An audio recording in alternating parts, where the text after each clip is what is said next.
Hello my dear Insta and YouTube family, welcome back to Neeta tarot. ಇವತ್ತು ನಾನು ಯಾವ ವಿಚಾರವಾಗಿ ರೀಡಿಂಗ್ ಮಾಡ್ತಾ ಇದ್ದೀನಿ ಅಂತ ಹೇಳಿದ್ರೆ, ಆ ವ್ಯಕ್ತಿಯಿಂದ ನಿಮಗೆ ಕಾಲ್ ಬರುವ ಸಾಧ್ಯತೆ ಇದೆಯಾ? ಎಸ್ ಆರ್ ನೋ ರೀಡಿಂಗ್ ಅಂದ್ಕೊಳ್ಳಿ.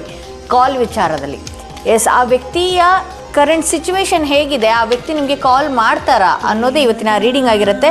ಯಾವ ವ್ಯಕ್ತಿಯೊಟ್ಟಿಗೆ ನಿಮಗೆ no contact situation, low contact situation ಇರುತ್ತೆ, ಆ ವ್ಯಕ್ತಿ ಹೆಸರನ್ನ 3 ಬಾರಿ ಹೇಳ್ಕೊಂಡು ಈ ಒಂದು ಕಾರ್ಡ್ನ ಸೆಲೆಕ್ಟ್ ಮಾಡ್ಕೊಳ್ಬೇಕಾಗತ್ತೆ.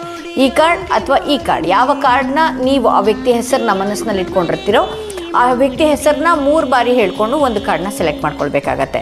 ಯಾರೆಲ್ಲ ಈ ಕಾರ್ಡ್ನ ಸೆಲೆಕ್ಟ್ ಮಾಡ್ಕೊಂಡ್ರಿ, ಆ ವ್ಯಕ್ತಿಯಿಂದ ನಿಮಗೆ ಕಾಲ್ ಬರುವ ಸಾಧ್ಯತೆ ಇದೆ ಅಂತ ಹೇಳಿದ್ರೆ, ಎಸ್ ಆಬ್ವಿಯಸ್ಲಿ ಆ ವ್ಯಕ್ತಿ ಕೂಡ ನಿಮ್ಮನ್ನು ಮಿಸ್ ಮಾಡ್ಕೊಳ್ತಾ ಇದ್ದಾರೆ. ಬಹಳಷ್ಟು ಪಾಸ್ಟಲ್ ಆಗಿರುವಂತಹ ವಿಚಾರಗಳಾಗಿರ್ಬೋದು ಅಥವಾ ನಿಮ್ಮ ಜೊತೆ ಕಳೆದಂತಹ ಕ್ಷಣಗಳನ್ನು ಆ ವ್ಯಕ್ತಿ ಮಿಸ್ ಮಾಡ್ಕೊಳ್ತಾ ಇದ್ದಾರೆ. ಎಸ್, ಆ ವ್ಯಕ್ತಿಯಿಂದ ನಿಮಗೆ ಕಾಲ್ ಬರುವ ಸಾಧ್ಯತೆ ಹೆಚ್ಚಾಗಿದೆ ಅಂತ ಹೇಳಿ ತೋರಿಸ್ತಾ ಇದೆ. ಸೊ ಯಾರೆಲ್ಲ ಈ ಕಾರ್ಡ್ನ ಸೆಲೆಕ್ಟ್ ಮಾಡ್ಕೊಂಡ್ರೆ ಅವರ ರೀಡಿಂಗ್ ನೋಡೋಣ ಏನಾಗಿದೆ ಅಂತ ಹೇಳಿ. ಇಲ್ಲಿ 7 ಆಫ್ ವಾಂಡ್ಸ್ ಬಂದಿರೋದ್ರಿಂದ ಆ ವ್ಯಕ್ತಿ ವರ್ಕ್ ಪ್ರೆಷರಲ್ಲಿದ್ದಾರೆ. ಹಾಗೆ ಅವರ ಏನಿದೆಯಲ್ಲ ಅವರ ಜವಾಬ್ದಾರಿಗಳಾಗಿರ್ಬಹುದು, ಅವರ ವರ್ಕ್ ಟೆನ್ಷನ್ನಲ್ಲಿದ್ದಾರೆ. ಕಾಲ್ ಮಾಡುವಂತಹ ಮೈಂಡ್ ಸೆಟ್ನಲ್ಲಿ ಆ ವ್ಯಕ್ತಿ ಇಲ್ಲ. ಬಿಕಾಸ್ ತುಂಬ ಅಗ್ರೆಷನಲ್ಲಿ, ಅಂದರೆ ಇನ್ನೂ ಕೂಡ ಯಾವುದೋ ಒಂದು ವಿಚಾರಗಳು, ಘಟನೆಗಳು ನಿಮ್ಮಿಬ್ಬರ ನಡುವೆ ನಡೆದಿರಬಹುದು.